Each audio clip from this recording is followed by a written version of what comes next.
Bago matapos ang taon ng pababalik ng aking mini camper van na si Watod. Matagal-tagal ko rin hindi nagamit to dahil merong kailangang ayusin.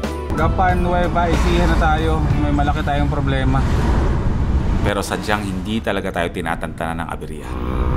Sabi muna tayo. Bakit ngayon pa? Eto na naman tayo, tulad ng dati.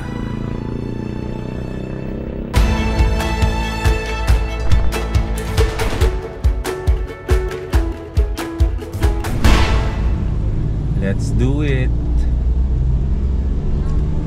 Bago matapos yung taon, road trip tayo. Bahala na kung saan tayo abutin.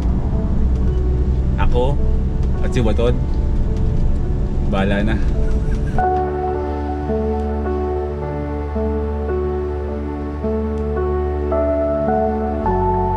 Here we go again. Welcome back to van life.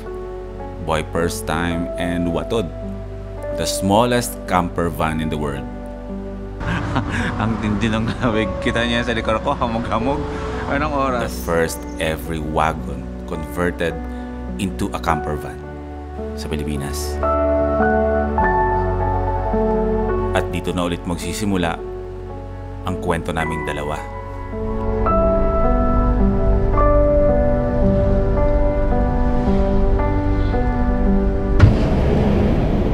Nagugutom na ako. Ay, papasko kasi. Kung magpapasko dito sa amin sa Bulacan, araw-araw Pasko kasi araw-araw traffic. Bago tayo tumuloy sa biyahe, meron ako nakita nagtitinda ng pakwan. Magandang araw po. Nabibig pakwan. Yung pakwan na kaya kong ubusin. 150 to? Oo. Pwede po ako magbukas? Pwede. Yan. Hindi po ito magtutubig kapag kapag linastik ko yung kalahati. Hindi. Una mamaya Mamaya. Saan po ito hina-harvest? Nueva Ecija. Nueva Ecija? O since nabanggit yung Nueva Ecija, bakit kaya hindi tayo pumunta ng Nueva Ecija? Kung pakwan to at kumuha pa ako ng isa, anong tawag doon? Pakto. Matamis po to? Ay, malambot lang pala buksan to, no?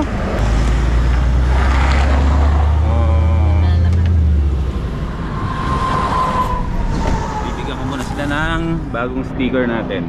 Si Boy first time po yan. Ito kuya. Life is good. Yung sticker ko na yon na bago, meron na rin tayong malaking sticker dito. So kapag itong van nakita nyo sa kalsada at nakita nyo itong sticker na to, walang iba yan, ako lang yan.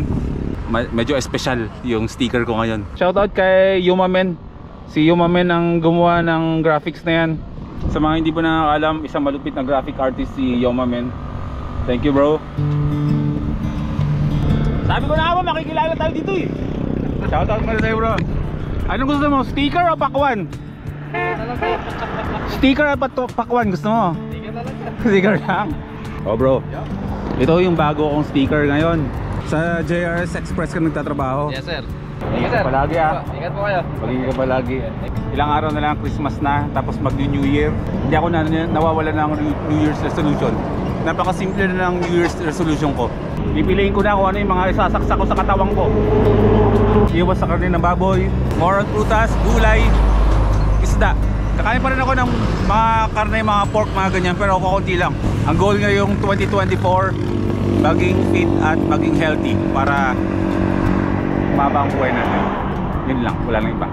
Sa ugali ko, wala lang akong babaguhin, hindi na ako magbabago. Kung ano yung nakikita nyo sa vlog, ganun din naman si Boy P sa personal. So wala na tayong babaguhin. Focus tayo sa pagiging healthy ng 2024. Kasi kapag healthy ka, may chance na makuha mo yung pangarap mo eh. Pag unhealthy ka, makuha mo yung pangarap mo, pero pag nagkasakit ka, mamatay ka eh.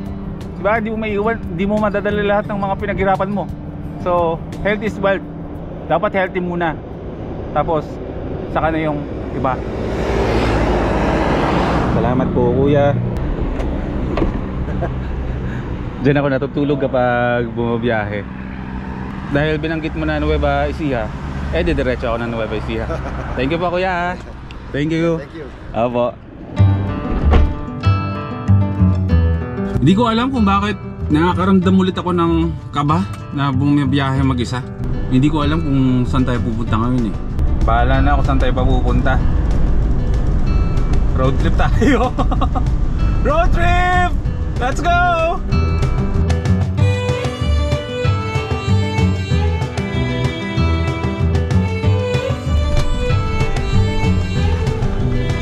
Bro! Saya! Merry Christmas! Paano po? Pagas po? 1.5 unleaded. Ito lang talaga service mo. Opo. Ito po yung bahay ko. Pakwan! Ayan! Merry Christmas! Ayan! Takwa na tayo! Salamat, sir! Pakwan! Sarap-sarap ng gano'n ng mga mabababaw yung kaligayahan. Let's go! Thank you po!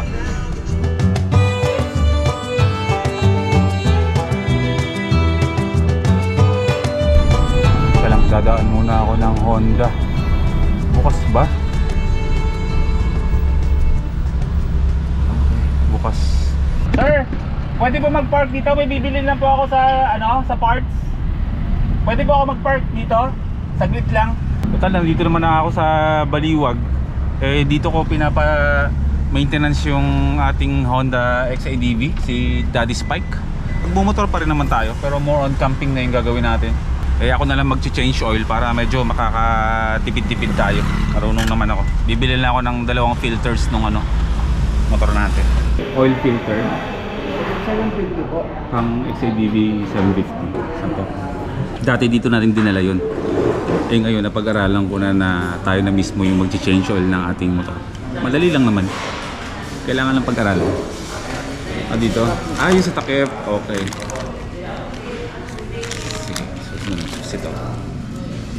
So sa mga nakamalaking bike dyan, every time na nagpapalit tayo ng ating mga oils, required yon na magpapalit tayo ng oil filters. Huwag kayong magpapalit ng oil nang hindi nyo pinapalitan lahat ng mga oil filters.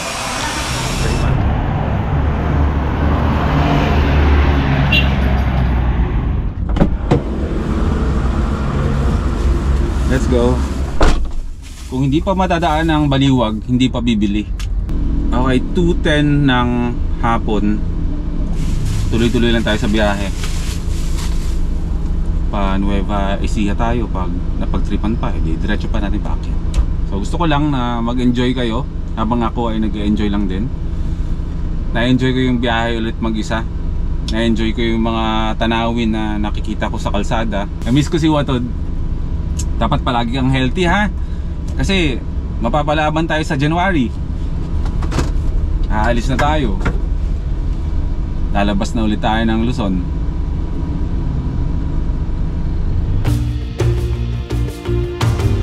Dumaan na rin ako ng Pampanga. May mga pang-personal lang na aayusin.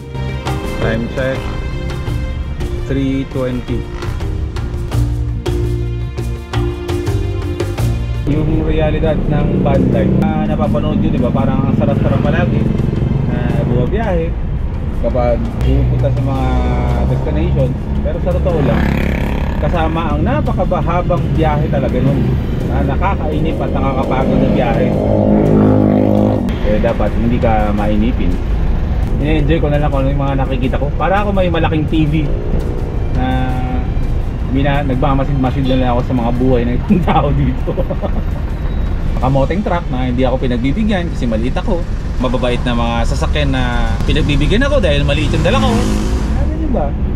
Marami ka kung lalawakan mo yung pagtingin mo sa realidad ng mundo, marami kang mapapansin, marami kang ma-realize, marami kang makikilala na ang mundo halo-halo ng iba't ibang klaseng ugali ng tao. Well, ganun talaga. Realidad yan. No? Piliin mo na lang palagi na maging mabuting tao. Kapag ginawa ka na masama, huwag kang gaganti. Kapag gumanti ka, pareho na kayong dalawa. Buti na lang automatic kung si Watod. Hindi nangangala yung mga binti ko, hindi tulad ni Warang. Pero no choice tayo kay Warang. Pag na-set up na ng SR performance yung ngayong January, wala na. May mga varicose veins dahil so hindi natin kakabayahin natin. Wala nang dahilan para hindi ako magdala ng sasakyan sa mga lugar na napupuntahan namin na hindi ko nadadala si Waton. May limitasyon eh. Pero ayoko naman siyang ilaban sa higit sa limitasyon na kaya ni Waton. Kasi yung pag-van life naman eh, hindi naman hardcorean yun eh. Off-roading yun. Hindi naman tayo naggaganon. Dito tayo sa mga chill na mga lugar. Saan makakapagpahinga tayo ng maayos, makakahinga, makakatanaw tayo ng magandang tanawin, malayo sa ingay ng kapitbahay. Ay hindi, wala akong kapitbahay, tahimik yung mga kapitbahay. Nakakatakas ka sa realidad ng mundo na maingay talaga. Dito sa Pilipinas, van life, lifestyle ng mga taong mahilig lumabas ng bahay, mahilig mag-travel. Marami-rami na rin ng van life dito sa Pilipinas.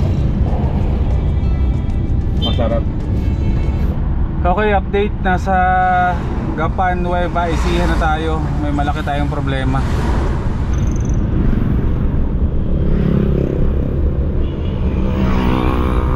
Tabi muna tayo. Bakit ngayon pa? Eto na naman tayo, tulad ng dati. Wala tayo pang navigate. Sira phone ko. Ang kwento kasi ng phone ko, tunog din siya ng tunog. Nag-block na yung LCD. Bago kasing kabit to, kumbaga replacement na. Kasi nung nasa Kapaspasan kami, di ba ang lakas ng hangin, ang lakas ng ulan, biglang umulan, nabasa, nangitim yung LCD. Pinapalitan ko, 3 araw pa lang, bumigay na. Tumutunog eh, yung LCD yung patay. Malayo na natin. Tutuloy ko pa ba to? Kaya na nga ba ang sinasabi ko, welcome to the reality of van life. Or maghanap na lang muna siguro ako ng baka pwedeng ipacheck ko to. Nasa Gapan naman na siguro eh. Meron naman siguro mag-check dito ng phone sa Gapan. At tulad na madalas kong ginagawa na hindi nyo naman nakikita, ganito ang ginagawa ko kapag gumagawa ako ng desisyon. Tao, tuloy. Dahon, hindi.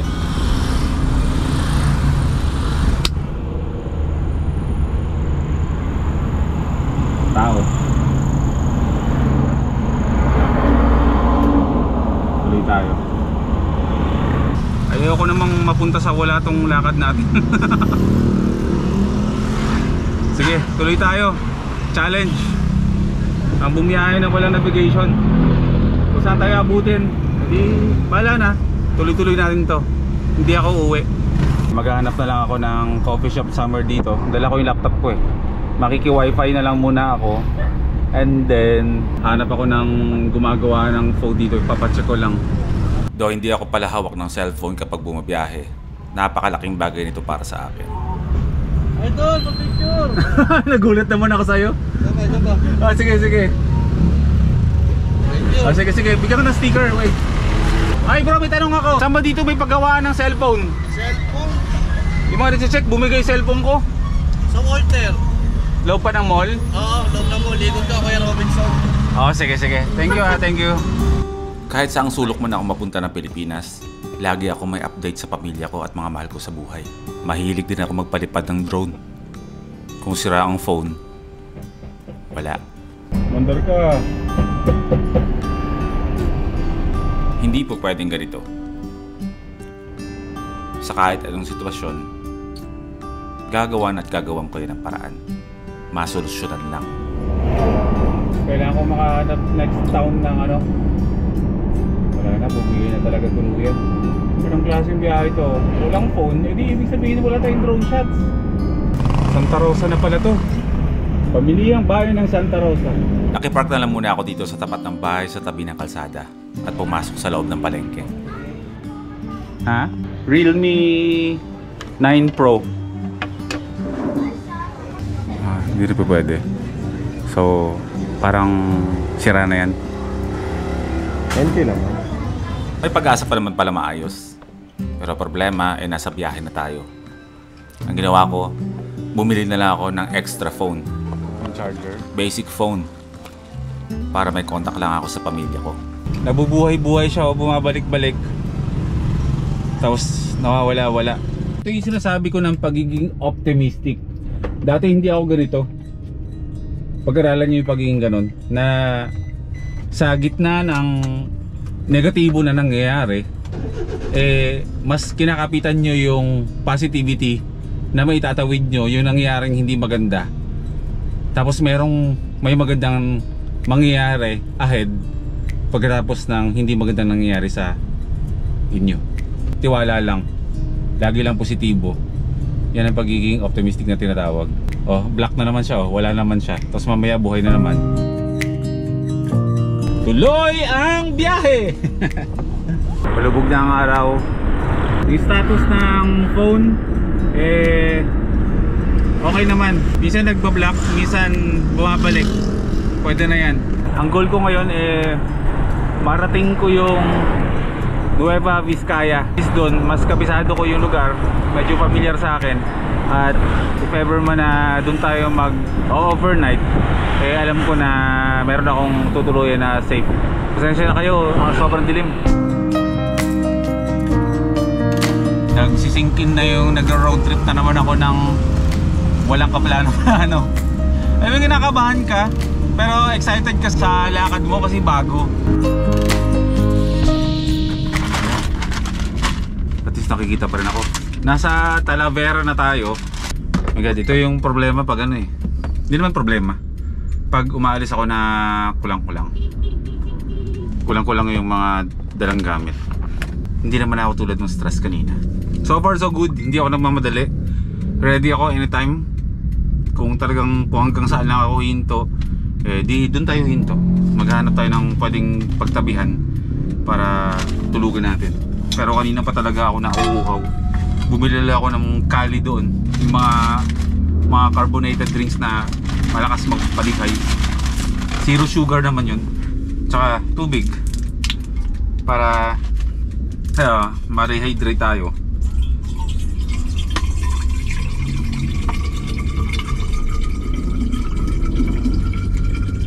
Buti dala ko rin yung tumbler ko kasi maganda itong tumbler na to. Kahit na abuti ng 3 araw, basta hindi mo binubuksan, malamig pa rin yung tubig mo. Parang sakto ah. Hoy! Subang bra. Alright. Whew. Mas konti yung traffic dito sa kanan. So take na natin yung kanan na ruta. Pwedeng kumaliwa, pero sa dulo matraffic sa kanan. Okay. Naging panatag din ang loob ko. Buo na ang desisyon ko na aakyatin ang Nueva Vizcaya. Along the way, ay bumili na lang muna ako ng manok na makakain. Pabili ako ng 4. Kakainin ko to habang nag-drive. O sige, 2 pakpak. Tsaka ito yung ganyan no? Para hindi sayang ang oras. Ayan, okay na. O sige, thank you. Whew! Nasa Dalton Pass na tayo. Ang layo na natin. Pagod na ako pero nag-enjoy ako sa road trip natin. Meron ako nadaanan dito na isang street o parte ng highway na puro tuburan yung tubig, na kung saan yung mga truck humihinto dito para magpa car wash. Kumbaga do it yourself na car wash. Hindi naman kailangan linisan, pero gusto ko lang yung experience na naglilinis ako ng camper van sa Dalton Pass ng alas 8:20 ng gabi.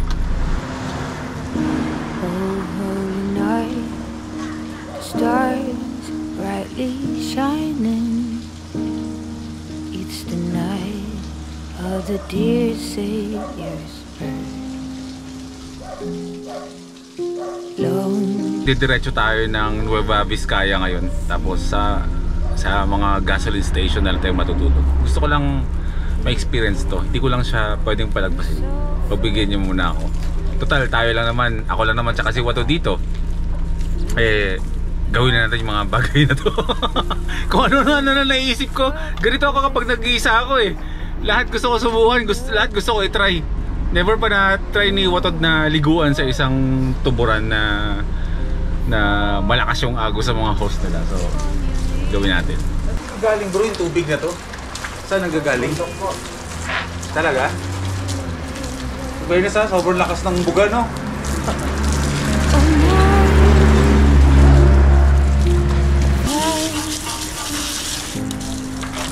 And Christ was born. Oh night. Oo nga pala, Pasko ngayon. Merry Christmas sa ating lahat. Huwag niyong iisipin malungkot ako dito at nag-Christmas ako sa kalye. Nung isang araw pa to. Kasama ko ang pamilya ko ngayon. Pero yung mga ganitong eksena, masaya ako dito. At payapa, huwag kayong mag-alala. Glowing hearts by his cradle. So bali 50 pesos ang mabayaran ko sa'yo. 30 sa tubig, 20 sa kape. Per order, 20 pesos. Bago tayo tumuloy, magpapainit muna tayo. Kasi nilamig ako eh. Nilamig ako sa tubig. Nabasa ako kakalinis kay Watot. Paano mo ika-car wash yung ganyang kalaking truck? Tapos 30 pesos yung bayad. Lugi ah. Lugi ang kalikasan. Honey, your name.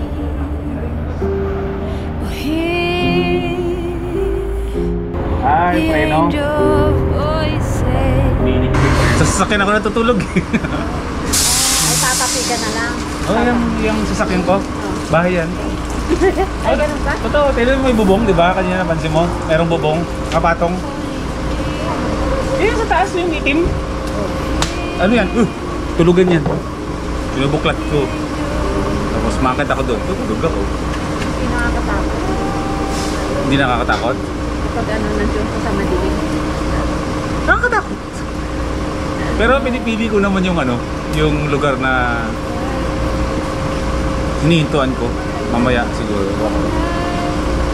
Sa police station ako hinto mamaya. Para safe sa mga gasoline station, police station, yung mga safe na lugar.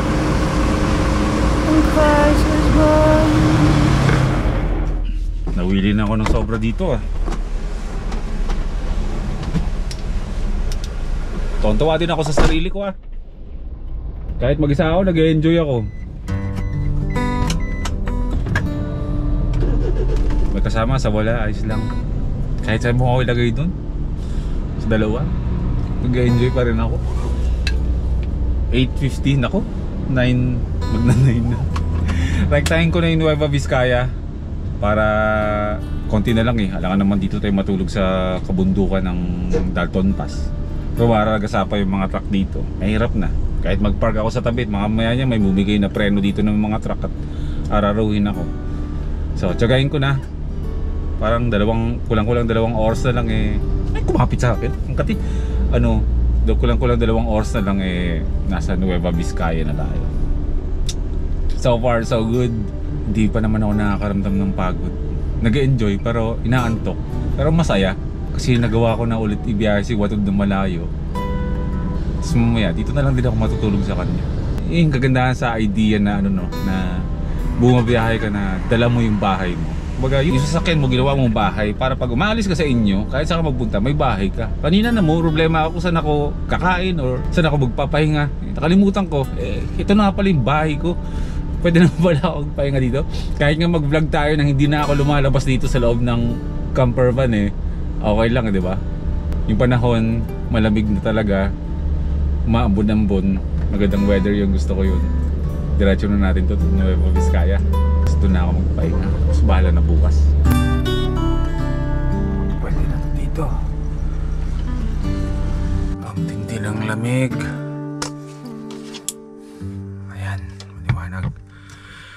Palobat na rin. 12 oras tayong bumiyahe ngayon. After lunch, ako umalis.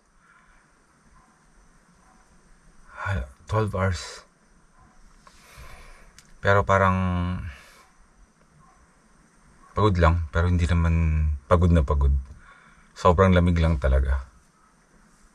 Kasi bumuhos yung napakalakas na ulan. Hanggang sa nakarating tayo dito ng ano to? So, Solano. Nakahanap na tayo ng ating tutulugan ngayong gabi. Hindi ako sa mismong highway. Dito lang sa spot na to na pumasok lang sa looban. Tapos nakiusap na lang ako dito sa mga sumasyat dyan. Sabi ko makikipark lang ako. Makikitulog lang po ako. Mayag naman. Siyempre napasya tayo konti. Pero konti lang. Pakikisama lang ba? So dito na ako matutulog ngayon. Malamig yung panahon. Pero hindi na ako magja-jacket. Para mas ma-enjoy ko yung lamig. Pero feeling ko mayang madaling araw. Lalo. Mas malamig to. So, kamusta ang biyahe natin? Masaya. May konting aberya lang kanina, pero naitawid naman natin. Nakatawag na rin naman ako na okay naman yung sitwasyon ko dito. Pero natutuwa ako na bumabiyahe na ulit tayo kasama si Wutod. At ito na nga yung gusto ko talagang gawin. Yung daladala ko siya na tinutulugan ko siya. Nag-crave talaga ako eh. Crave pagkain. Nag-ano talaga ako ng malamig na klima. Kaya ako napadpad dito sa kumain ako ng pakwan. O siya, samahan nyo na ako sa pagtulog. Tatapusin ko na yung vlog ko dito. Para sabay-sabay na tayo magsitulog. Okay lang ako dito. Sabi ko naman sa inyo, at home ako kapag nasa loob tayo ng camper van. Wala akong naalala. As long as nakapagpaalam ako na nagpark ako dito. At okay sa mga lokal na may estranghero na nakipark sa kanila, sa tabi nila. Actually, hindi ka sa tabi. Nandun yung bahay, nabande ko lang. Buo yung loob ko na safe naman yung lugar. At makakapagpahinga ng maayos. So, good night na sa inyo lahat. Magkita tayo next vlog. Tutuloy pa natin itong biyahe na to. Tapos bukas, alamin ko kung may magandang lugar ba dito para ano. Na-enjoy ko yung klima. Malamig.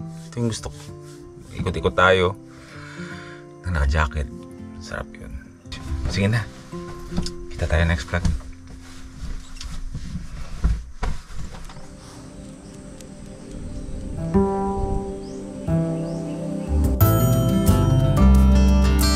Sa next upload, doon ako magde-decide kung mag-stay ba ako dito sa Solano o iaakit ko pa ng Ifugao.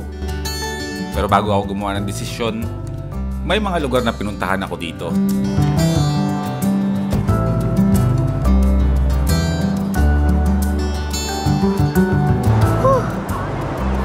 Akalain mo nakalabas na tayo ng Solano.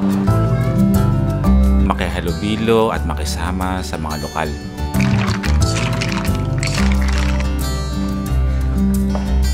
Nagawa ko rin ang hindi sadya na pahintuin ng laro. Yan, sir. Thank you, sir. Ikaw, referee. Naglalaro kayo.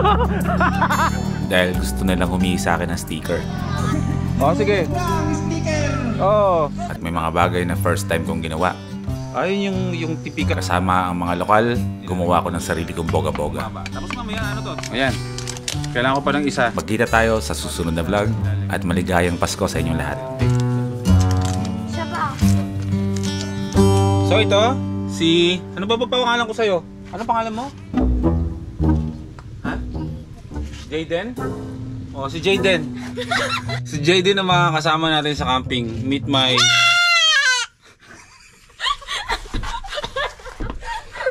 my camper goat. Mabanghi ka ba? Hindi.